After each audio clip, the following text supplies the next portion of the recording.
Well, I was thinking of talking tonight about worldviews, or sometimes called paradigms. Now, what is a worldview or a paradigm? Well, the word paradigm comes from a physicist by the name of Thomas Kuhn, who coined that word back in 1962 when he wrote a book called The Structure of Scientific Revolutions. And he described a paradigm as sort of the way that we look at the world without consciously thinking about it. All the things that we just sort of take for granted in our society. It's like asking a fish what is water. You know, he couldn't answer that. It's just that's just the way it is. It's where he lives. And if a child is born into a culture, any culture, and grows up there, the child accepts that way that culture is as its worldview. It doesn't suddenly criticize. Perhaps when the child grows up, it will start to think twice about some of the assumptions. But most of us, even as adults, are very much programmed by our early years and how we were brought up in what culture and so forth. So it's very important to sometimes to think about what is actually our worldview. What are the unstated sort of assumptions behind the way we live and the way we act? And that's one of the things I want to look at tonight. And in particular, looking at the worldview which has been dominant in our Western countries for the last 30 or 40 years, but it goes even further back. I call it Neoliberalism, which is a very sort of economic worldview. I emphasize that this is what I would call the worldview of the Western countries. There are other worldviews around the world also. There are many religious minorities, for example, who have their own worldview, or you have certain, say, movements like the hippie movement and so forth, and others, small enclaves. And you might even take a larger country like China, which probably has a worldview which differs very much from us in the West. So one of the questions I want to ask after we looked at this current worldview is to ask whether there might be a time to have a new worldview to emerge. And there's been a lot of talk the last few years about the emergence of a new kind of worldview, because frankly speaking, the current one isn't working that well. So let me just start by saying a few words about the way I look at this problem, the methodology, if you like. See, any worldview, the way I look at it, is based on some very simple key principles. And from those principles, you can derive certain policies. I'm thinking in terms of government policies. And these policies eventually lead to certain consequences, and all of these are direct results of the original key assumptions, which I say often are unstated. Okay, so let me take an example. We're talking about in the economic sphere. I call it the merchant story, which, this goes a long way back. There have always been merchants, and they've always, to some extent, had this story. But just in the last 40 years or so, it's almost mutated into a very extreme case of what has traditionally been considered sort of the merchant way of looking at the world. For example, some examples here, like globalization is inevitable. This is one of the things, this is the story that they tell. You have to look upon a worldview as a story, really. Free trade lifts all the boats, like the tide. That was the basic idea back in the 80s by Ronald Reagan and Margaret Thatcher. Happiness increases with consumption. The more that we consume, the happier we are. That's very much underlying the whole idea of economic growth. Competition means greater efficiency. Sounds good. In fact, all of these things sound very good. We're spreading democracy. Great idea. More consumer choices are available than there used to be. Yeah? Then continues, protectionism and capital controls on the economies hinder growth. That's another sort of assumption. Well, whereas government regulations tend to hinder growth. Public monopolies like water systems, transportation, and communications and so forth are inefficient and ought to be privatized. Tax cuts encourage investment and new jobs. Well, let me just, before I go on, just say one thing about these several different sort of assumptions. They're almost all false. Almost all of these have been shown by various economists and others to be false. Let me give you a couple of examples. Globalization is inevitable. What the economists often refer to in this connection is the idea that because of the internet and cultural exchange and transportation, that they say we of course have a culture today where we know many other cultures than we knew before, and that is often called globalization. But globalization is often also referred to often as the economic system, which has developed over these last 40 years. And my point is that the economic system is not inevitable. So when they say the globalization is inevitable, they're sort of using the positive aspects of cultural exchange and internet sort of to hide behind and claim that their economic system is inevitable, which is not. And that takes a little bit of thinking before we can see through that. Now, free trade, so-called, is supposed to be lifting all the boats at the same time, but that's not what has happened. We know that for the last 40 years or so, that inequality has exploded over the whole world, not just in the Western countries, everywhere, and also within countries it's exploded, even in Denmark, although much lesser here than in many other countries. So the boats have not been lifted together. The rich have gotten very much richer, and the poor have even probably gotten a little poorer or stood still. And the middle class, well, they've got a little bit better, but not very much in most countries in the West. Competition means greater efficiency. Yeah, generally speaking, this is fairly true, except that most of the very large multinational corporations today are not interested in competition. They're interested in being a monopoly. Like you take a big tech giant like Facebook or Amazon, Microsoft. What they do, their strategy is to buy up any competitors that turn up that might be potential competitors in the long run. They'll buy them up while they're still a little small and integrate them. So they're not interested in competition. It's probably true, and maybe it was true in the old days when you had a small economy with local production and so forth. But certainly today, it's a big question mark. Democracy. This is another thing that we often hear when the Americans invade the Middle East or somewhere else. They will say, we are spreading democracy around the world. But the actual facts over the last 100 years show that the United States is, in fact, in many occasions, overturned democratically elected leaders and installed military juntas in order to protect their business interests. Examples, Iran, 1953, Brazil, 1964, Chile, 1973, and there are many others, and those are probably a few of the best known.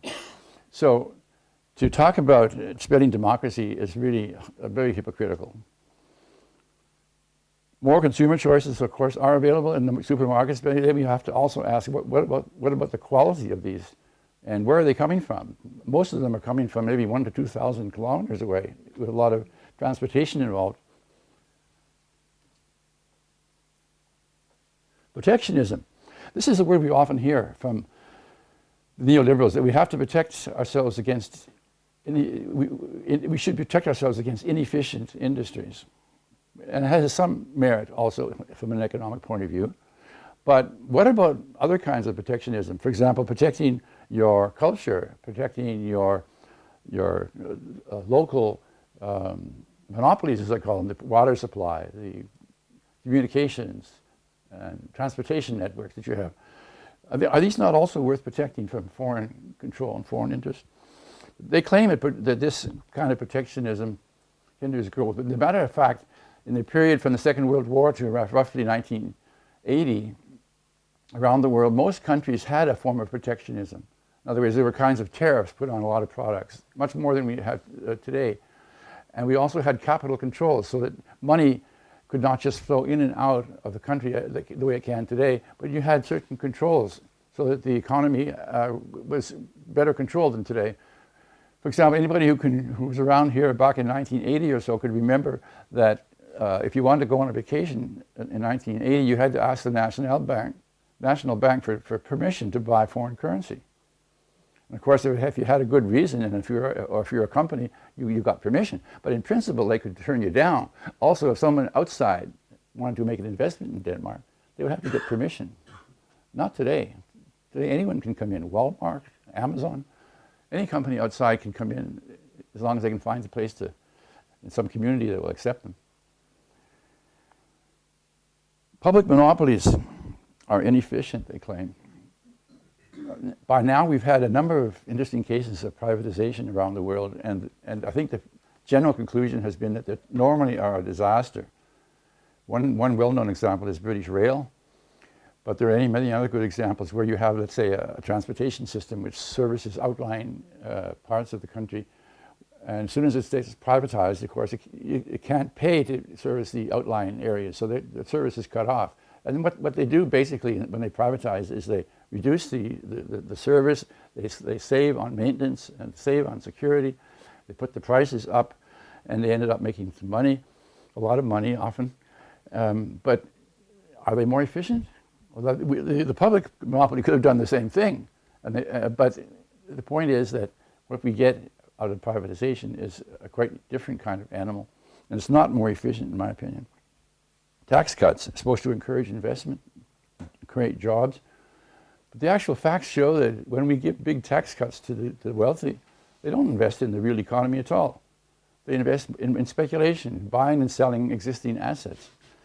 So these are all this is the story, sort of, if you say the emperor has no clothes, that's basically what I'm saying here. All of these so-called benefits and stories are really mostly false. And yet, the story lives on because it sounds good. I mean, it sounds very good when you hear about it, right?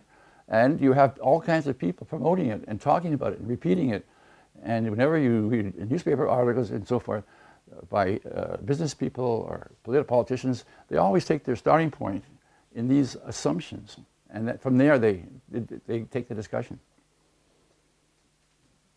Okay. Now, some of the assumptions that are behind this way of thinking I put down here, these are the ones that are often unstated, but which, if you think about it, is really what's behind it. The elite knows best. I mean, they're not really interested in democracy. They're interested in promoting their own interests. Workers are considered to be greedy, untrustworthy, and lazy. They basically have to be controlled. Nature is simply resources to be exploited. Trade, for some reason, is considered sacred. Of course, it's in the interest of the large multinational corporations to have lots of trade. But there are many examples where trade is totally superfluous. For example, Great Britain exports butter to New Zealand, and New Zealand exports butter to England. You know, the same product going back and forth over thousands of kilometers, and I just imagine these two ships crossing in the night, you know. Herman Daly, who's a well-known ecological economist, once made the point that Denmark exports cookies to America, and America exports cookies to Denmark. And he said, wouldn't it be much better if we just exchanged recipes? And that's really the point, you know. So, and then business, as exemplified in these examples I mentioned about USA invading and turning over, removing democracies like in Chile and Brazil and Iran I mentioned. That was for business reasons. This is because the business community wanted to be protected against a government, democratically elected governments that simply wanted to put a higher priority on serving their people and not giving first priority to the business community. And that was simply not acceptable to the American model, which they want everybody to follow their model, my way or the highway, basically. That's what they're saying to, particularly in South America for many, many years. They've invaded almost every country in South America at some time or other. So the government policies that flow from these assumptions are the ones we're very familiar with. We have the free flow of goods and capital. Even here in Denmark, you know, and in the EU, this is the stated assumption by everybody. It's considered very radical to talk about changing this. If you know, you're considered to be way, way far out if you ever talked about putting controls upon what goods come into the country and what capital comes into the country. Then we have these free trade agreements, so-called free trade, but I put it in quotes because it's really not about free trade most of the time. Let me give you an example. You know, you probably all heard of the TTIP, which was this negotiation between America and the EU that Trump basically scuttled when he got into office. That was a free trade agreement, so-called, that was being negotiated over several years between the EU and the USA. And it was touted as being a fantastic thing for both countries. As a matter of fact, the benefits were very, very small. You may not know, but the average tariff on goods that are imported between these two areas is less than 2%. You know, it's really quite small. And yet they were promoting this idea because it would increase or would decrease the tariffs, so that over a period of 20 years we would get an increase of something like 0.2% per annum in our GNP. I mean, it was so small that it was almost lost in the third decimal place. But what was really important about this, from the point of view of the ones who were promoting it, was that investor protection. This was not about free trade to put tariffs down. It was about protecting investors. This, if it had been adopted, and all the top people in Brussels here in the EU were promoting it, the politicians, it would allow foreign corporations to sue Denmark, for example, for potential unearned profits in the future if we, for example, passed a law which, say, an environmental law, which prevented them from exploiting their business model because maybe it was too polluting, for example. They could then sue us for billions of kroner for all the potential lost profits, not actually lost, just potential. That would have been a disaster. And yet, very few people were really aware that that was what it was really about. So another thing, centralization. That's another characteristic of this model. We have to have central control of everything. We don't want to give too much democracy out to the people. New public management. This is another thing, which is this idea that you have to control everybody, by having them fill out all kinds of forms and report. And we all know the horror stories we've gotten from the hospitals, from the doctors and from the nurses. Some of them simply quit in desperation because they're spending half their time filling out forms instead of taking care of their patients. You know, I mean, it's so ridiculous. And finally, we're beginning to realize, I think some of the politicians are beginning to realize that that was a major, major mistake. But again, that's a direct consequence of this attitude towards people. They're untrustworthy. They have to be controlled. You can't give them authority. You can't give them responsibility, or they'll screw up. So, and the basic political goal of all of these policies is basically more economic growth, which in a way is, if you think about it, is totally absurd, because we're living on a finite planet after all. The planet is not growing, so how can we possibly have infinite growth? I mean, even a 10-year-old could see that there's something wrong there in that logic. But that's what's driving us. That's what's driving us towards climate change, among other things, and possible self-destruction. Okay, so some of the consequences of this worldview that we are beginning to realize: species extinction. The fastest species extinction in 65 million years. And this time it's man-made. It's not due to outer meteors or the climate or anything else. It's just extinction due to our activities. And climate disaster closely linked to that. Those are the two very major ones. Then we have this question of inequality, which is, as I say, it's everywhere. That's part of the system. The rich get rich, the poor get poorer. We have more billionaires and more working poor now than ever. The masses are often very destitute. They're stressed. They're poor health, particularly in a country like the USA, much, much worse than in Denmark. We have, you couldn't imagine how many poor people there are in the USA. Much, much worse than here. Where the average salary of many in that lower income group is maybe no more than maybe 40,000, 50,000 kroner a year, something like that they have to get by on. And then we have this question of the politicians, who some would call useful idiots, in the sense that in the USA, the big money, the big corporations and their shareholders have basically bought up the political system through campaign contributions. And so it's almost impossible now to get elected to Congress if you don't have the support of the ultra-rich. They passed a law back in 2012 called Citizens United, you may have heard of, which allows corporations to give unlimited financial contributions to political campaigns, not directly to person, but to a sort of a committee. But that committee is supporting the politician, and that way they can make sure that they use millions and millions of dollars to get the ones they want elected. And if somebody who is up against them, they will, who has different ideas, they'll make sure that that person doesn't get in. So this, unfortunately, has not come to Europe to the same extent. But it is a danger, but especially in the U.S., it's gone very far. So, what can we learn from all this? And these are some of the lessons that have been learned, I would say, up to now. That the merchant story is a story, and it sounds great.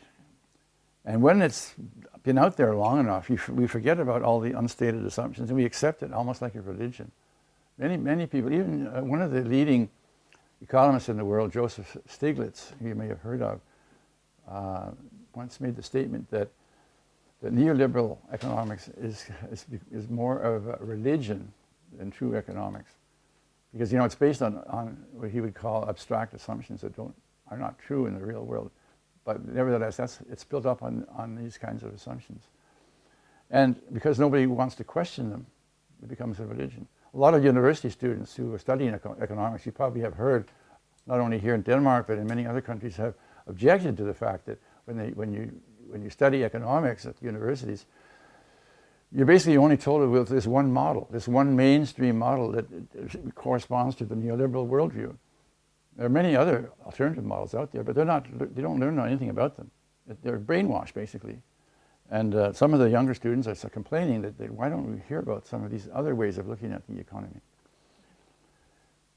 So it becomes a religion. After all, what is the religion? It's basically some belief system that does not depend on evidence. It's based on belief. That you say, okay, this is my belief, but it's not based on real evidence.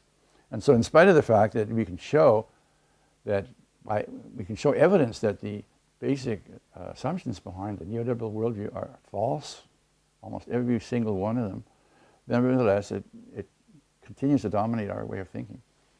And that's one of the points that Kuhn made, was that about paradigms and worldviews, that they're very, very difficult to change because you're brought up with them and they're ingrained, and you're brainwashed all the time by the radio, the TV, the newspapers, the social media.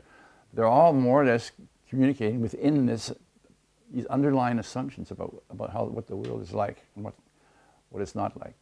And if you deviate too far from that, you're considered, an outlier, an extremist, or whatever. Yeah. So, facts will always lose out to a good story. And so, I'm saying the solution maybe is to find a new and better story. So we can't always argue against the current worldview by pointing out all the assumptions are wrong. It just washes off them. It's just a bit like Trump, in spite of all his lies and so forth in the U.S., I think they're counting up 8 or 10 per day on average, or since he's been elected. His base still believes everything he says. It doesn't care. They don't care about it. They just have their belief in what he stands for, regardless of all the evidence which is against it. So I'm going to introduce a new term here. I call it heritage. Heritage is a very special word in English. I have a quote here from a dictionary. Heritage, handed down from the past as a tradition, a national heritage of honor, pride, and courage, which might be called a sort of a cultural DNA. I know one Danish woman suggested that the best translation to Danish would be kulturarv, which probably more or less hits it. But I think it's a very powerful concept in terms of developing a new story, a new narrative. I'll just go a little further into that idea. See, we can develop a story around this idea. We might call it neo-heritage. I say neo-heritage because we don't want to look backwards to the days of Middle Ages or even 100 years ago. We want to reinterpret it in the 21st century context, but where some of these basic ideas are maintained. And some of the basic ideas I mentioned here, trust trusting our fellow citizens, belonging to a community, having meaningful work, and have a high degree of equality. Now those four key words, trust, belonging, meaningful work, equality, I think are the real core of a successful society. And yet if we look at our current society, I would say we don't have any of those really. Even here in Denmark, we don't trust each other as well as we used to. This is why we have to have this new public management, all these controls. And a lot of people don't feel they belong to a community. They live perhaps in an isolated apartment somewhere, or they don't feel that they belong in any particular place. And much of the work, of course, that has been done today is not considered very meaningful. It's just a routine, and then when everybody looks forward to Friday afternoon when they can leave the job and have some fun for a couple of days and go back again. So that's not very meaningful. And then, of course, equality. I'll just add a word about equality. It's not just a word. It has consequences. And there was a very interesting study done about 10 years ago by two British researchers, Wilkinson and Pickett. And their book was called The Spirit Level. And in this book, they demonstrated the relationship between inequality and health. And they looked at all the industrialized countries, and they made a health index based about 10 or 12 different kinds of mental and physical health disorders. And then they looked at the level of inequality as measured by the so-called Gini coefficient, which you may have heard of. And that's a question of how income is distributed. And so they found out that there was actually a linear relationship. You could actually draw the curve, showing that the countries which had the lowest Gini coefficient, the lowest inequality, had also the best health. And the ones who were very unequal had the worst health index. And in fact, the one which was the very worst, almost off the chart in terms of inequality and health disorders, was the USA. And this has nothing to do with cost, but it turns out also that the Americans are the most expensive of the entire sample. So, this is very interesting because what they were able to show was that one of the consequences of inequality is that you get stressed. See, if you're somewhere along the line here of wealth or income, and no matter where you are, whether you're relatively poor or relatively rich, if there's somebody else who just has a little bit more than you have, you get jealous. Even if you're a billionaire, there are billionaires who are very stressed because somebody else is making a little more. And it's all the way down. It's a relative phenomenon. And it causes direct stress. And there are many people who can actually measure stress. Here in Denmark, we have the same problem as in all other countries. And a lot of it has to do with this feeling of inequality. And also, I think it has to do with not belonging to a community. So equality does have consequences.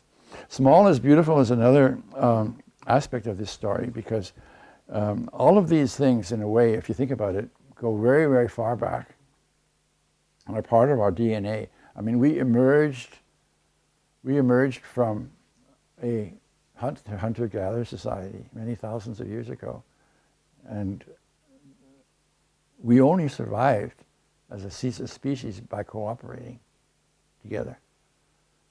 There was an interesting book which came out a couple of years ago called Sapiens. You may have heard of it. And in this book, the point was made that the very special thing about Homo sapiens, our species, relative to other human species, there were in fact 5 other human species in history. The only one which survived was Homo sapiens, our species. And the claim was that the reason was that we had learned something the others didn't learn, and that was to cooperate. So if you have 2 tribes fighting each other, and the one is individualistic and the other is cooperative, the cooperative one's always going to win. And that's what happened, apparently, according to this theory.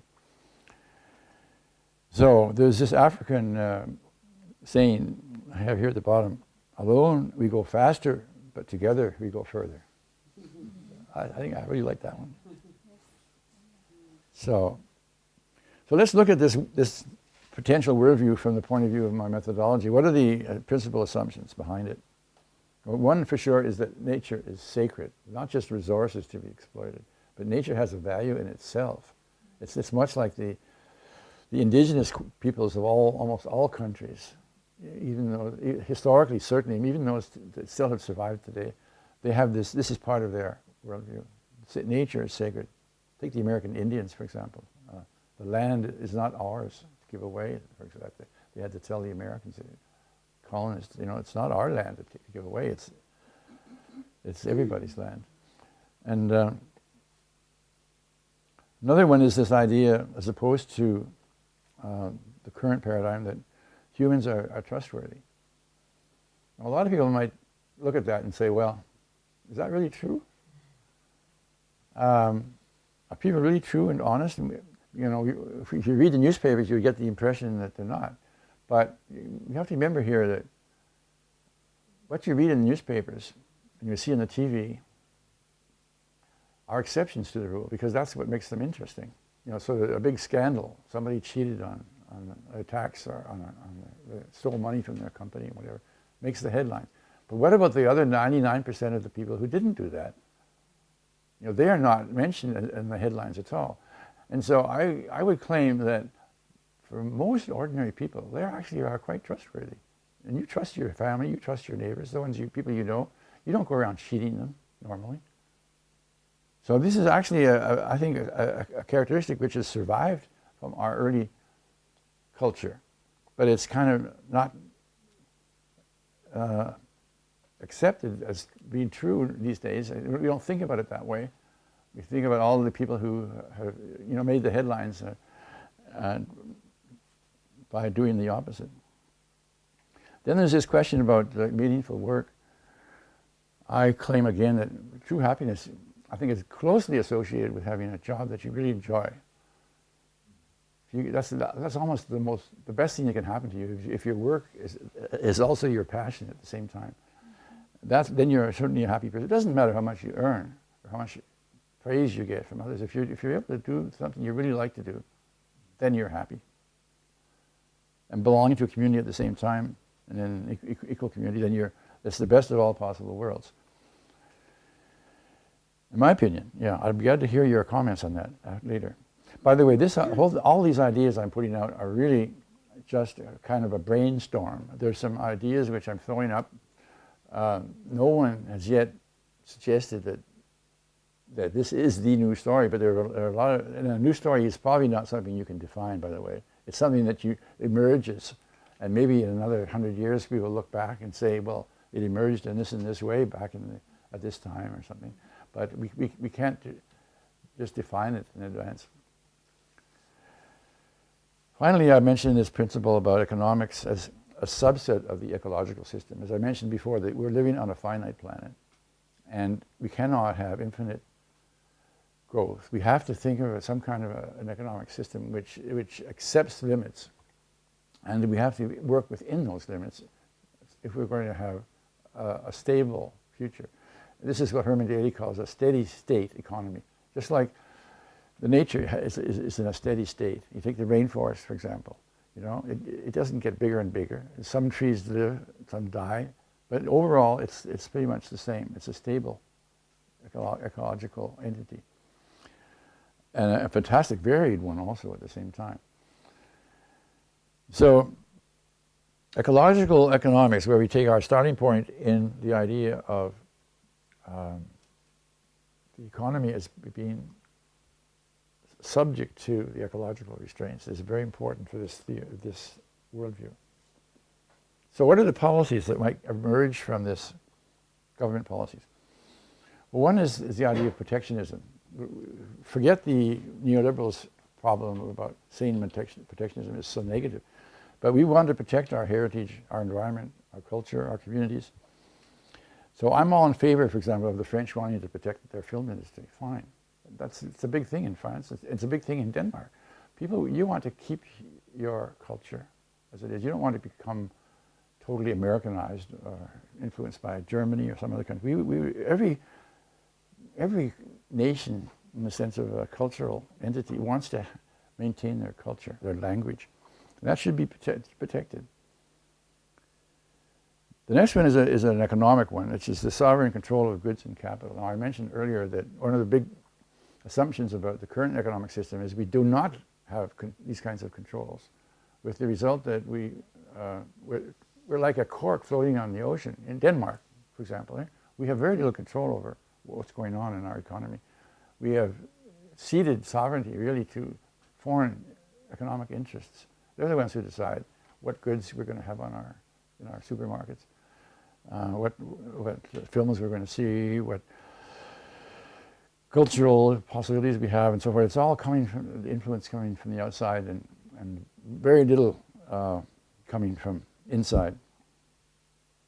So this is a very major thing, because the way the rules are today, as we're members of the EU and the WTO, World Trade Organization, we can't just change these things from day to day. We're locked in. So it's a very difficult process, which will require a lot of people getting together and insisting on change, working from the bottom up, insisting on policy change. For example, on the question of capital control, which I think is very critical for controlling your own economy. In the IMF articles, the International Monetary Fund, of which Denmark is a member, most Western countries are members, one of the articles says that any country has the right to put controls on the capital flow in and out of the country.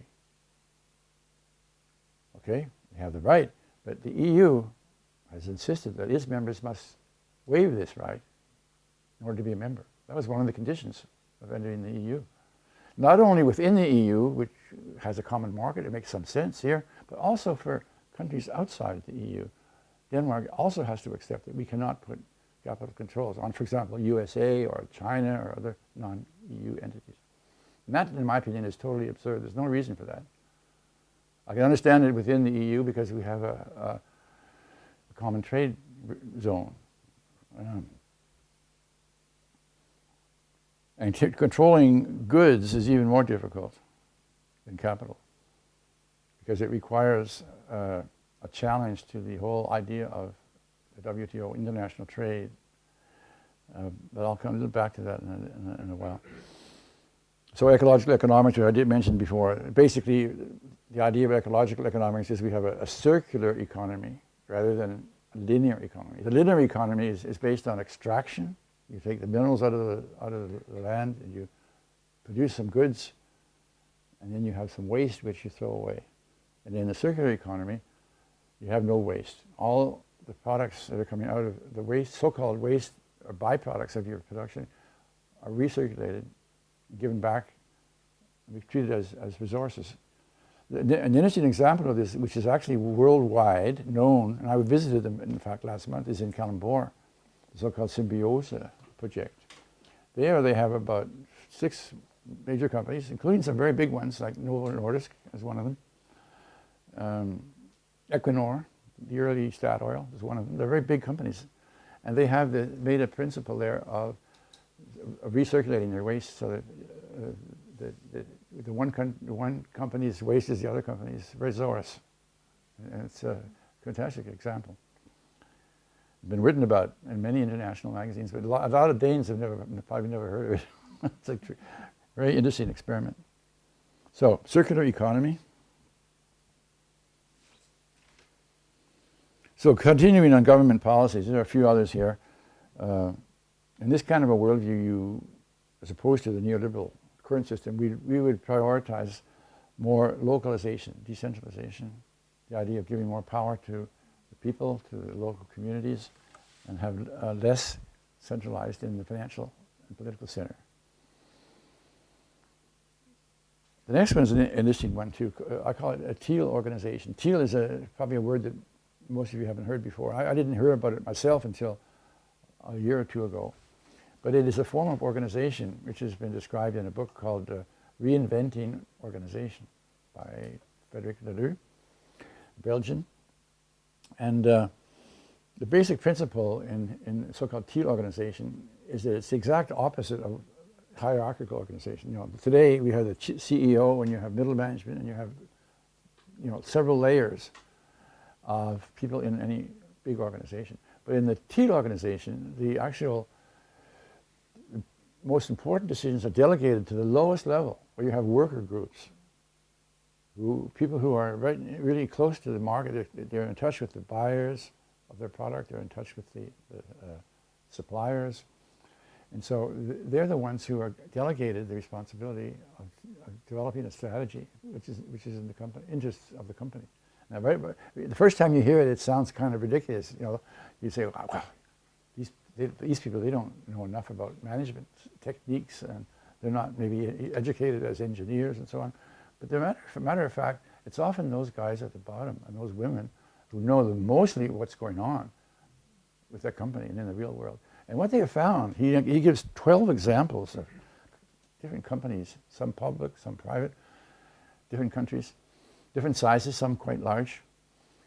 And they've had tremendous success. Not only have they had success financially, but they have had tremendous success socially, because we have this situation where people suddenly they find they have a meaningful job. They've been given responsibility. And if you give people responsibility, they will respond. They will respond responsibly. And this is what happens. And so the CEO, who today is giving orders, he no longer is giving orders. He's just in this organization. He is just an advisor. He talks to the different groups and he coordinates things, but he doesn't come and dictate, do this, do that. It's amazing, isn't it? And I think eventually this is going to become the new form of organization in our society, eventually, simply because it works better. But it really is a challenge to management theories. Some people call it management by walking around, see what's up. But it works. It's amazing. You might have heard of sociocracy, some of you, or holocracy. These are other ways of organizing companies, which are something in between hierarchical and Teal, where you perhaps delegate more decisions out maybe to a middle management function, that sort of thing. Sociocracy is also gaining momentum these days. A lot of people are experimenting with that. Then we have this whole question of the climate. How do we tackle the climate in this kind of a worldview here, in this kind of an economic system? I think the ideal way to do it, and in fact I would recommend this even in our current system, is the so-called cap and dividend model, which is, it's actually been around for a while, at least 10 years. I've written a couple of articles on it at the Copenhagen COP15 in 2009, by the way, and others have written about it. Basically, the idea is that if we're going to stop runaway warming, we have to put an absolute ceiling on carbon dioxide emissions. And as you probably know, ever since as far back as we know, even back to 1992 when we had the first Rio conference, and everybody agreed that we had to limit emissions. They've gone up every year, basically, for around 2% per year, almost without exception. A little bit of wiggles here and there. It went down a bit a couple of years ago, but now it's up again. And so it has simply not been effective. And one reason is that all of the plans that have been tried to date have been voluntary, including the Paris Agreement. So we've never been able to agree upon an international system which is not voluntary. And this would not be voluntary. If everybody agreed on this, then the idea would be, we would say, okay, we can allow a certain number of emissions total, so and so many gigatons of CO2 or CO2 equivalents. And if you want to emit CO2 in your company, a power company, oil company, whatever, you have to buy the rights on an auction. So there's so many available, you have to buy them. And the companies which are best then to find new technologies that can emit less CO2, they're the ones who will be able to afford to buy them because they got a better technology. And so the whole result is that we utilize the fantastic innovative qualities of the private sector to really, within a framework which is sustainable, to really use their abilities and their talents in a way which is helping the entire society, because they're doing it in a way which is sustainable. And that, in my opinion, would be the ideal way to tackle the climate issue. The problem up to date has been lack of international willingness to cede sovereignty to any kind of international institution. But I think there is a way that the EU could actually take the lead on this. See, the problem with the EU is they had, some years ago, they introduced the EU CO2 emissions program, which you've probably heard of, with these quotas that they had, and they still have, which they give out to different companies. But the problem is they've always been too cheap, and so they really haven't had any effect. And the reason they're too cheap is that the big emitters, the big corporations have said to the EU Commission, well, if you put these kind of restrictions on us, we will not be able to compete with our Chinese and American competitors. And that's absolutely true. And so the EU Commission said, okay, so we won't have the price too high. And they ended up being basically without any effect, any major effect anyway. Now what they could do is say, okay, we're not going to allow any foreign competitors to come in unless they have the same standards. So we'll put tariffs on their products from Chinese and Americans. If they don't live up to the standards that we're enforcing in Europe, you're not going to allow them into the market. That's what I talked about before, having control over the goods that are coming in and out. And what's stopping us from doing that today? It's the WTO, the World Trade Organization, which has a law, a rule which says you cannot discriminate a company by putting a tariff on its product alone based on how it's produced. So it could be produced with child labor, with polluting the rivers, you name it, you can't keep it out according to the WTO rules. And so they will always, the lowest standards will always be the ones that succeed in coming in and underbidding the local products which maybe have a higher environmental standard. And so what I'm suggesting what the EU could do is simply challenge the WTO and say, we're going to do this. If you don't like it, lump it. Try to sue us. Try to sue us. But we think this is going to be necessary for our mutual survival. And if they did that, I think a lot of countries would back up and say, well, we'll join too. And eventually you have a couple of holdouts like China and the USA. And then what would happen to them? They wouldn't be able to trade anymore with this group. And they would be forced to join eventually. But could the EU do that? I have my doubts, because I don't think the EU is organized in such a way that they have the kind of leadership that would be required. What we would need is somebody like Trump with a different agenda, but somebody who can stand up there and say, we're going to do this, and just do it. But we don't have that kind of leadership in Europe at this time. Okay, so we'll move on. So some of the consequences of the New Heritage worldview, which we've all recognized over the last few years, or we haven't recognized, I should say, in the current system. We could stabilize the climate through the cap and dividend model. We could reduce inequality by introducing all kinds of changes. For example, we could have a different tax system. One of the ideas which I've thrown up, and I think Uwe Elbeck once suggested the same in the alternative, was to put a ceiling on how much a CEO in a company could earn relative to the average worker. For example, 20 times, some number.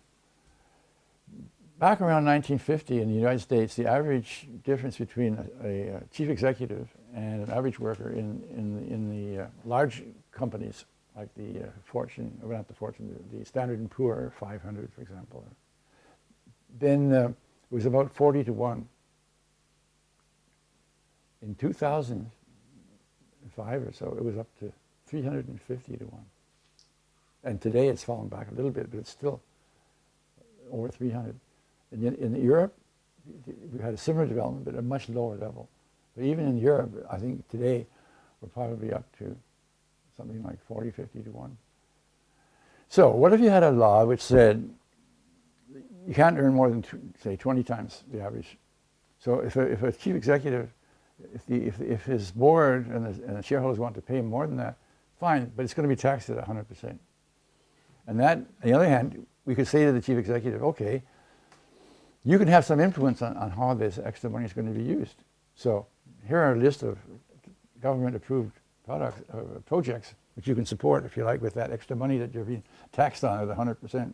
So instead of competing for having the highest wage, they can start competing on who's making the most contribution to society.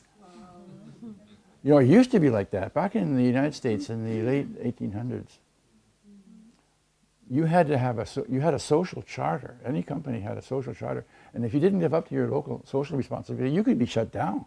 And there were many companies which were shut down in the early days in the US. And I think we could go back to such a system again and make corporations think more in terms of contributing to society instead of trying to hide all their earnings in some tax haven, which is what they're doing today, or not even paying taxes like the big tech giants like Facebook and Amazon do. They pay less than 1% in taxes, most of those big companies. Warren Buffett, who one of the richest men in the US, once made the comment, he said, because of all the loopholes in the American tax system, his secretary pays a higher tax rate than he does. I mean, it's so absurd. So that can be done through sensible tax incentives. What about new currency? What's that? What about new currency? I just heard about a big entrepreneur. Take the microphone. Is it okay with a question, boss? Yeah, okay, well, just make one, then I'll tell you. I'm almost finished, then we can have a dialogue. Yeah. Do you want to hold this? Okay. So, another thing I'm saying here, one of the consequences of this new worldview is a much greater focus on quality rather than quantity. Like, for example, in food. I think we'll see a move towards less junk food and more locally produced organic food. I think everybody really wants that, but it's very hard with the current system, which is set up to prioritize the former. Importing food, it looks cheaper, but if you look at the full chain of production, it ends up being more expensive if you include all the externalities that are, effect on the environment and so forth. Cohesive communities, another key thing, is rather than having individualistic communities where people don't even know the other people in the same apartment, or maybe they're living in a suburb with hedges around the house and they don't even know who their neighbors are sometimes. So that's one reason I've always been working very much with the eco-village movement back for 30 years almost, because they have this kind of a worldview. And when they build an eco-village, there are no fences between the houses, and they have open spaces where the children can play, keep the cars away on the outside and so forth. And incidentally, I can note right now in Denmark an upsurge in interest in this way of living. In fact, I formed a company last year with a traditional developer to build eco-villages on a more professional way, because the traditional way has been for a small group to get together, and maybe it takes them 8-10 years from the initial meeting until they actually move in. And by that time, a lot of them have dropped out because it's just too long. And so we'd like to shorten that down to just 1.5 to 2 years, but come with a professional team that knows how to negotiate with the farmer or with the community, municipality to find the land, and knows how to structure the finances and the ownership, and then allow the people who are going to live there to have their influence in terms of how big they want it, what kind of common house they want to have, and what kind of vision they want for their little community of maybe 25 to 30 houses. So we get the integrity of the eco-village movement, but combine it with the professionalism of traditional real estate planning. And I think we're going to see more of that. More and more people are thinking about that. And I think it has also to do with the fact that it's become so expensive to live in the cities. A lot of young families with small children are looking for possibilities outside of the big cities now. And at the same time, seeing this as an alternative way of living. That's the way it started back in the 70s. Just a few people got that idea. No, finally, meaningful work. Again, this is I think this is going to be one of the consequences of this. If we have trust in each other, then we're able to say to the people that are working, let's say, in our company or our department, that we trust you to find out. You figure this out. You know? And you, instead of being told, do that, and that, you say, okay, this is your job. You figure out the best way to do it. That is what I call meaningful work, where you use your brain and your experience, and not just take orders from somebody up higher up. Okay, so I'm getting to the close now, and then we'll take some questions. But first, I'd like to just raise the question: is there a strategy to go from where we are now to such a world? And I'm suggesting that the way forward is what I call community-led development. So the ideas that I'm talking about here, of this heritage worldview, are not the sort of things that are going to appeal to our politicians in the Folketing. They have their own worldview, which they've been brought up with. It's very much based on the existing paradigm, the neoliberal thing. Even though they call themselves social democrats, they're very much into the neoliberal assumptions, in fact. So where it could have appeal, though, is in local regions, what I call micro regions. Like I was involved with a project in Langeland a couple of years ago, a small region, 10,000 people. And we did some experimenting there with introducing new kinds of agriculture and working together. And it was a tremendous backing up from all the political parties and the local institutions, the farmers. Everybody could see an interest in working together. Because we have this tradition in Denmark of the worker cooperatives, andelsbevægelsen. And that is still not that far back in our memories. You know, it pretty much died out around the mid-century in 1950s or 60s. But it's still around in a smaller form. And it could be reinvented. And that's what I think what may happen. Because it's love of place which really makes people think in terms of their local communities and working together. And that's what they had, 100 years ago. And we could reestablish that. And then there's this community tradition of, again, not thinking so much of living as an individual, a nuclear family, but living as part of a community, which I think is a very essential part of this new paradigm. So I see the world as progressing towards a lot of sort of eco-villages and eco-towns eventually.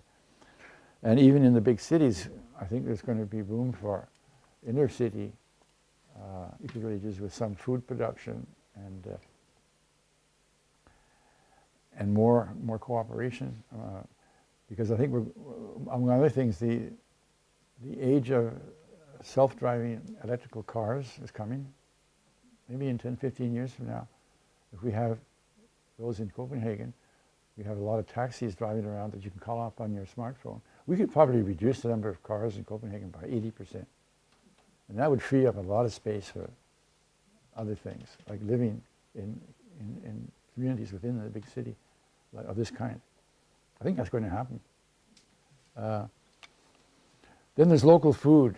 Again, I mentioned that before. I think local food and local energy are absolutely critical if you're going to have control over your local region.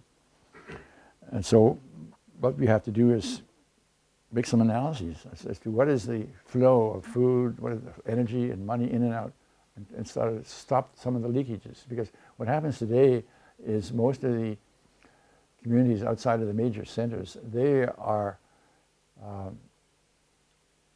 not producing value-added products often. They're simply selling their raw materials or their labor. But if you want to have a region which is viable and self-sustainable, they have to be able to produce value-added products from their own materials. So you take your food, for example, and you don't just sell your vegetables. You make jams and you make other kinds of products that can be so-called value-added. That is what makes the big difference between having an agricultural society and a more industrial society, is value-added production.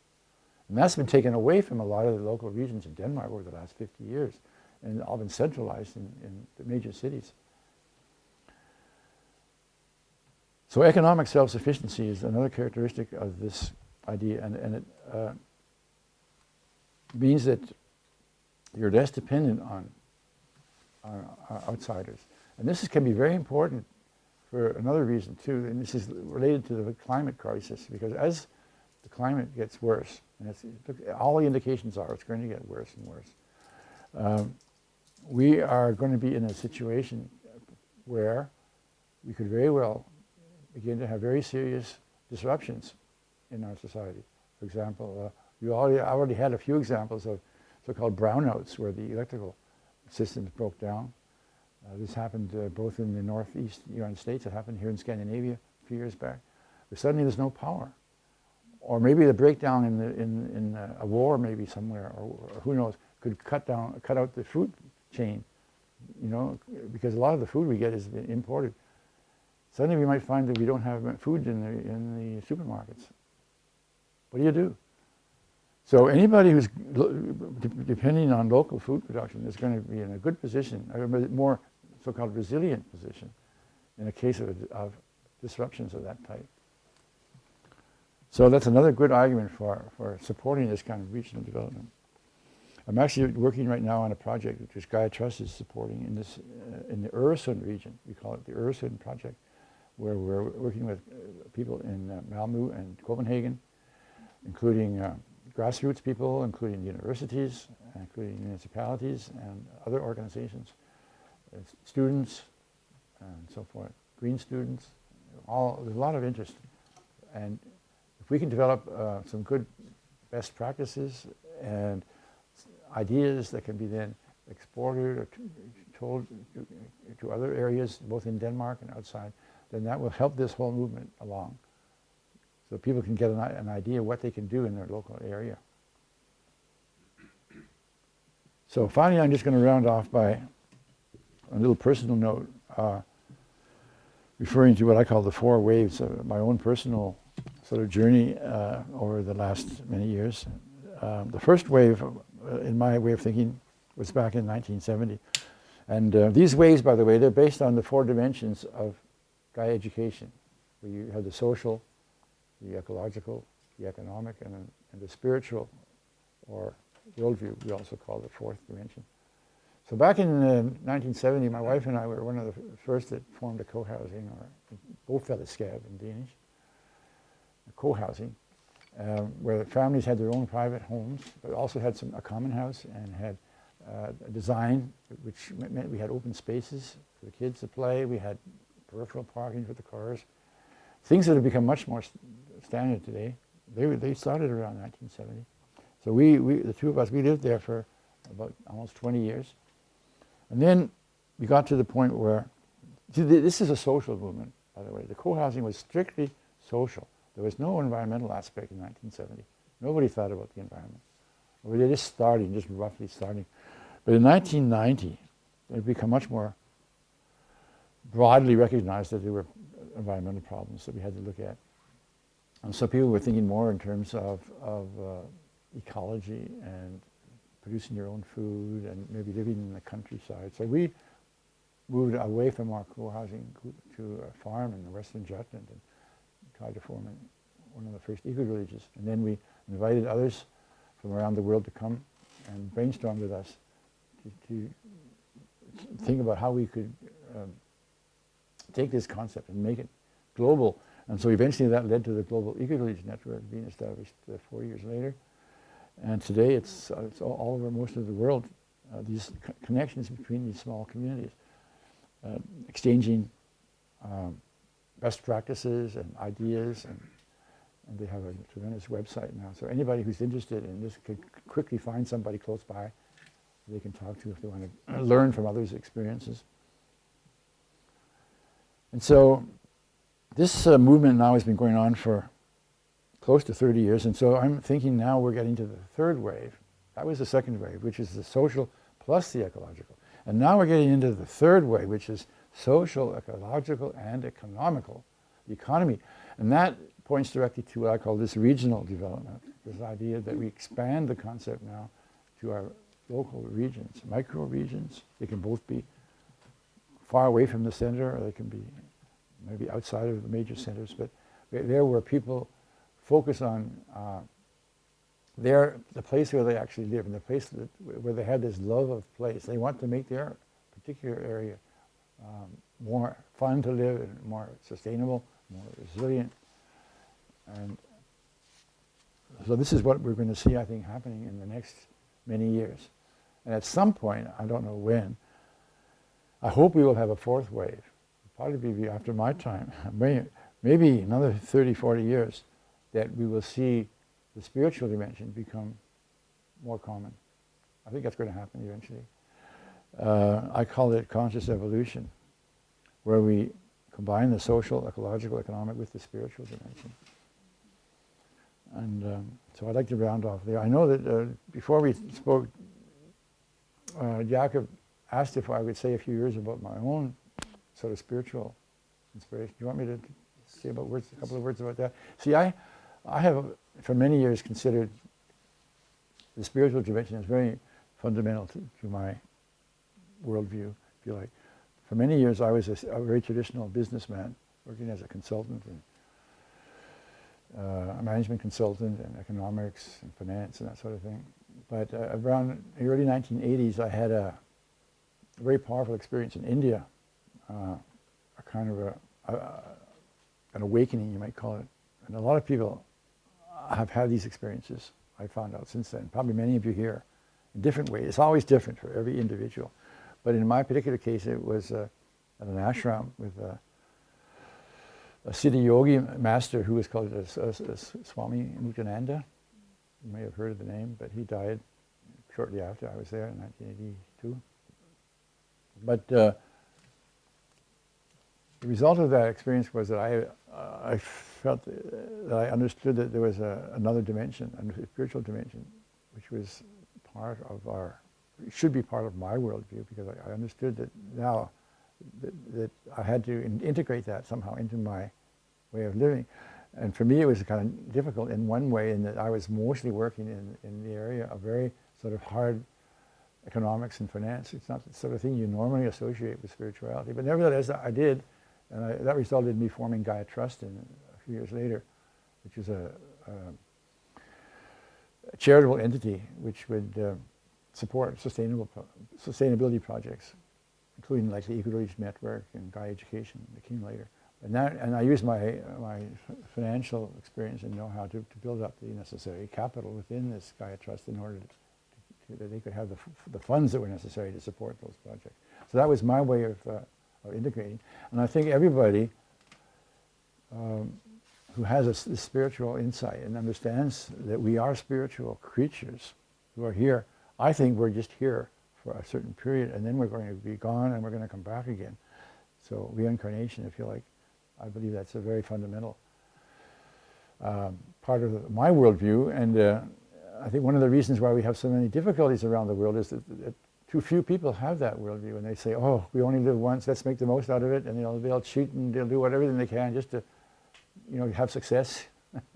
And then maybe after they're gone, they'll find out, well, that wasn't the way you were supposed to do it, and so they'll have to come back again and repeat the same mistakes until eventually they learn. And that's the whole point, I think, of the spiritual evolution. We gradually learn from our mistakes, and we get better and better at it. So we have a long way to go, all of us. So, including myself, sure. Yeah, so that's roughly what I was going to say, and I'm glad to have a dialogue now, Yes. and take your questions and comments. You had one over here. Do you want to repeat that? It was about currencies. Yes, please take the microphone. Yeah, so we can focus. Yeah, I was just thinking about currency. I just heard that this guy, a big entrepreneur, who's behind Tesla, the car. Elon Musk? Yeah, he just left Tesla and all the others I don't think he's left yet. There were some rumors about it. Did he actually leave? Yeah, I don't know. Yeah, well, I read it, but maybe it's just a rumor too. But he was just having this idea going into another Bitcoin system to allow poor Bitcoin. people to get more into the rich part. Oh, yeah, it's yeah. about 0.1% who's got 90% of all the economy, and Yeah. so in that way allowing equality to get worldwide, something like that. It was just a thought that could be also a jump into get this world to a better place. I don't know. So you're asking about Bitcoin? My comments on Bitcoin? Sorry? Do you want to hear my comments about Bitcoin? Yeah, fine. Okay, well, I think Bitcoin is kind of like a pyramid game. Yeah.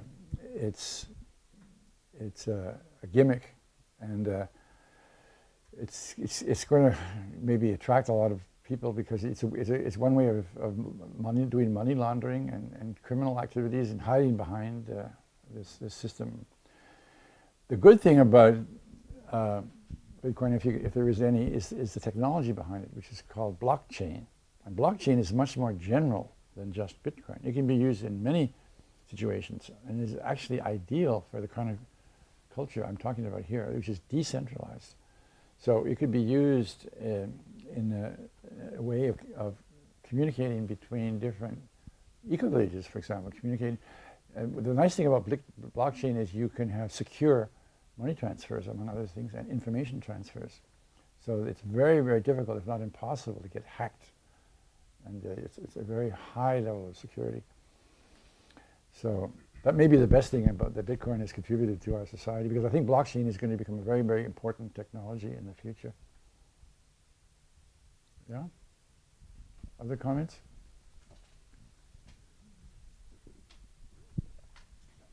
Yeah. Yeah. Take the microphone.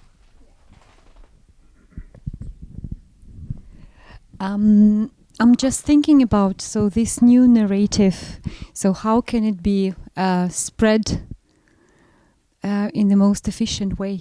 What do you see? How can we, also us, people who are spiritual and have this dimension in us, how can we contribute to spreading these ideas? Yeah, well, one way is just to talk about it among your friends and family and get used to using some of these keywords like trust and belonging, and gradually people will begin to say, yeah, that makes sense. And then this idea, I think also of focusing on your local region and saying, how can we work together with other people in our region? Maybe focus on getting more local food produced locally, work with the farmers, maybe reestablish the kind of thing we had back in the days of the cooperative movement, where farmers and consumers work together instead of just going to the supermarket all the time. This is the sort of thing we were trying to do in Langeland a couple of years ago. We didn't have enough funds to really make it successful, but we did. But the idea, I think, was right. I think the timing is right, because we have to have more resilient communities because of this disruption which is coming in the coming years. So those are the two things I would say. Talking about it with your friends and colleagues and families. Start using these keywords and saying this is what we have to do. Reject the idea of this sort of control society with new public management. I think the politicians are gradually getting that, but it's good to talk about it and say this isn't working, and let's try something new, giving more responsibility. For example, to teachers, to nurses, and others. It can be used in any organization. Give them more responsibility instead of asking them to fill out forms all the time. It has to go gradually, though. This is not something which is going to happen overnight. No.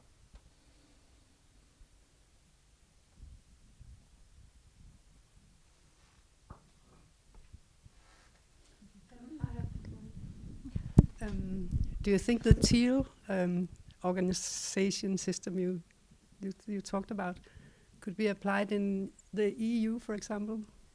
The EU? It's an interesting question. Yeah, why not? They have this principle they call subsidiarity, which is supposed to mean that you give the decision-making powers as far out as possible, decentralized, but they've never been able to do it in practice. So yeah, why not? And the same thing that could be done not only at the EU level, but at the municipal level. For example, I was visiting Kalundborg recently, where they have this symbiosis project, and talking to a couple of the people who are behind it. And they were saying that in their community, what they have introduced is what they called, it's a kind of participatory budgeting. So the municipality has put aside so and so many million kroners from their budget and given it to the local citizens to use as they like. They're not trying to tell them to do anything particular. They could use it if they want to build a sports center or they want to improve the roads. So that this is basically the same sort of idea. And I think this is an excellent model. If we could have more municipalities to do the same, give part of their budget to the local people, and then you will find that they'll find all kinds of good ideas. Sort of collective intelligence is often a good way to solve a problem. Instead of you have some bureaucrat in the city council who has his or her own ideas, ask the people.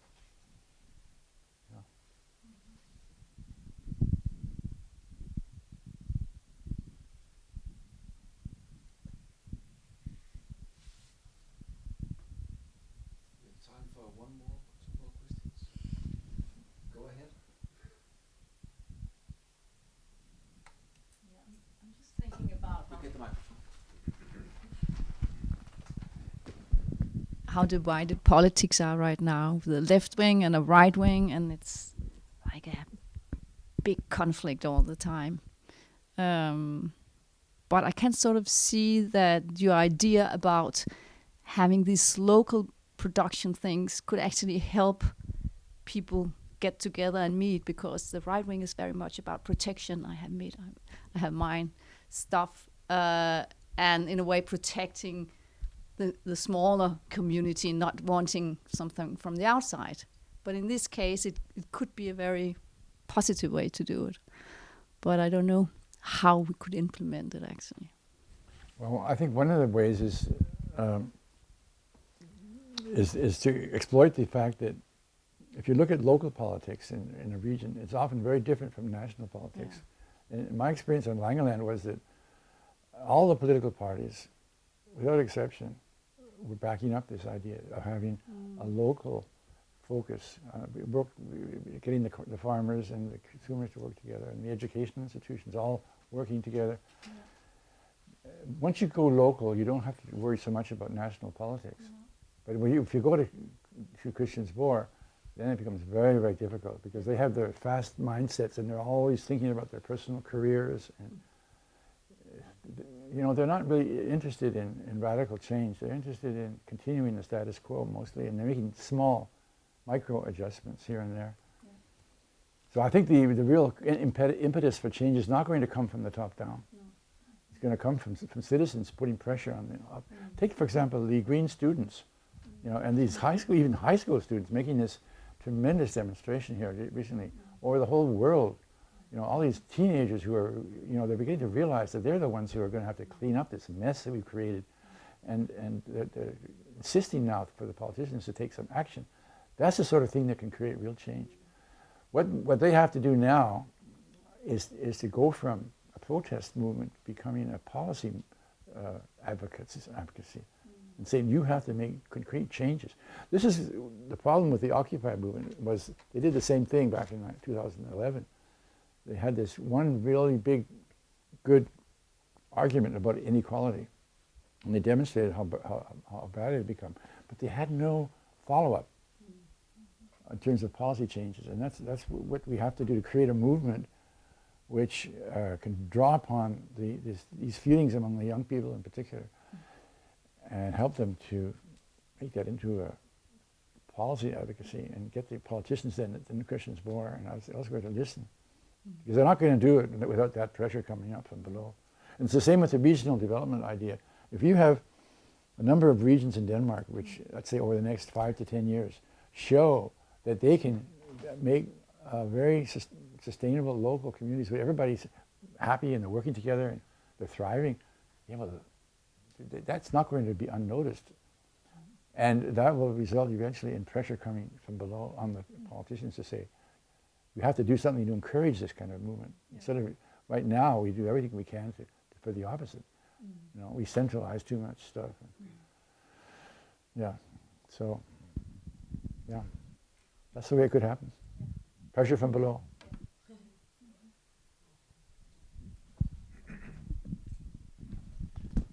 I was wondering, how is it possible to be an optimist these days? I have two examples. One is the Swedish philosopher Ned Boström, who has made an article called The vulnerable world hypothesis. And another one is a book I just received, in fact, today, which is The Uninhabitable Earth by David, I think, Wallace Welsh, yeah. which is quite a shock to the system. I'm only 20 pages into it, and it's really like putting your fingers in an electric outlet. Yeah. Well, certainly it is difficult. It is difficult, but I think we have to be realists, not necessarily optimists or pessimists, but look at the situation and be realistic, and think what can we do. Focusing on our local region is one positive and constructive way of reacting, and one reason I always thought the eco-village movement was a good strategy was because it had a positive attitude towards the future. Instead of being a protest movement, we were building something positive. And I think the same thing applies to developing your local region. Put your focus on that. That can create an optimism, because you can see things actually happening in your own little area. But I admit it is very difficult. If you're realistic today, it's difficult to not to fall into the trap of giving up. I know in this book, The Uninhabitable Earth, some people are saying that maybe it's necessary to be so pessimistic that people go into a panic and begin to actually do something. But unfortunately, people don't always act rationally in a panic. So, yeah, it's a shocking book, I admit. I agree. It's actually nice that the young people start to protest about the environment, because they are seriously brainwashed today in the Danish school system for many years. But many people they move their children to alternative schools and so on. So there's also the society is always also moving in other directions where people want more freedom or more free thinking for their children too. Do you have done any thoughts about children and the school system? And yeah, well, I could talk a lot about that. I think I'm very much in favor of changing our education right from the bottom up. I think one of the best examples of this is in the Grønne Friskole, in Amager. You heard about that? No, I haven't. Well, they have been developing a school over the last 7 or 8 years. I think they have about 9 grades now, or 8. And they started just with 1 or 2, and they gradually built up. And eventually they're going to have a high school. And their idea is not to focus on mathematics and language in the early years, but to focus on personality development. And so they'll take the kids out to visit local businesses and take them into the woods. And in fact, there was just a Fie Ambo, who's one of the founders, just did a film, just had its premiere actually yesterday, I think, in the town, and it's now available in some of the theaters. Okay. About what happens when you put some young children into a wild area, a forest area, and just give them a few tools and put them there for 6 weeks. And they'll have some supervision, of course, but what they do is they find out they have all kinds of talents, and that creates a different kind of person. And so I think also they should learn, perhaps in the schoolroom, more about ecology at a very early age. Things like permaculture and the way that the ecological system works, instead of just teaching math and physics and so on. They can learn that stuff later. Language, and even language doesn't have to start that early. But build personalities. And also another thing they do, which is good, I think, is that they have different age groups working together. And also they form different groups depending on their interests. I think you have 5 different major groups. So you're working with people at different ages and have similar interests. It's similar in many ways to the Steiner principle. In fact, some of the teachers are coming from the Steiner movement. And I think the Steiner schools are good too. So it is called grønne skole, eller hvad? Ja, den grønne friskole. Den grønne friskole på Amager. Ja. Ja, okay. Tak.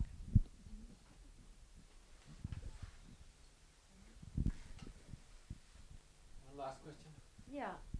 So there are yeah, thank you, Ross. You are amazing. There are about 21 schools of this kind in the whole world. Like this school in Denmark, they must be inspired by by the other schools. There are others, yes. Yeah. One in Tallinn, early in Estonia, I know. A fellow who was part of the Guy Education started up there, and there's one I think in Bali, and one in Africa. About 20, I heard. Yeah, that's probably true. And there was a story about a little young girl or boy who just loved mathematics and come in the school, and in 1 year he or she learned like all the mathematics for 11 years. Yes, yes. This was just like he was like he wanted and succeeded because this was his passion. Yeah. So there was, like this question about how can a little child learn so much and understand so much. It's funny, my father was a teacher, and I remember one of the things he told me when I was very young that children, when they reach the age of around 11 or so, their ability to learn is it's so much higher. They can pick up like math and language in no time, even a foreign language. But once they get beyond about 13, it slows down again. But and in the earlier years, it's better to focus on their personal development. So I think that's an absolutely right concept for the schools. But it's hard to sell that to the traditional educational system, right? Yeah. Because they want to have control everything and get grades and so on. Actually, an interesting story in that connection is that I read recently that regarding grades and your examinations in the university and so on, that I read that Google, when they hire people, they don't look at the grades. They base their hiring on interviews, personality considerations. And they've discovered simply that's far more important than your formal qualifications. And in fact, the Gwen Free School said something similar to me. I visited them a couple of years ago, and they said that they actually have difficulty using the teachers who are trained in the traditional seminary. They would rather have someone who didn't have the formal training but had the right attitude to how to handle children. Interesting, eh? Yeah. Because once you go through the traditional education, you're in a way you're sort of blocked. You have a particular way of looking at the world. Yeah. The narrow silo thinking instead of lateral thinking. Yeah. Yeah. Yes. Thank you so much. Thank you, Ross. It was really inspiring. You guys are exciting. Thank you very much for coming here. And oh, thank you. Thank you. Give him a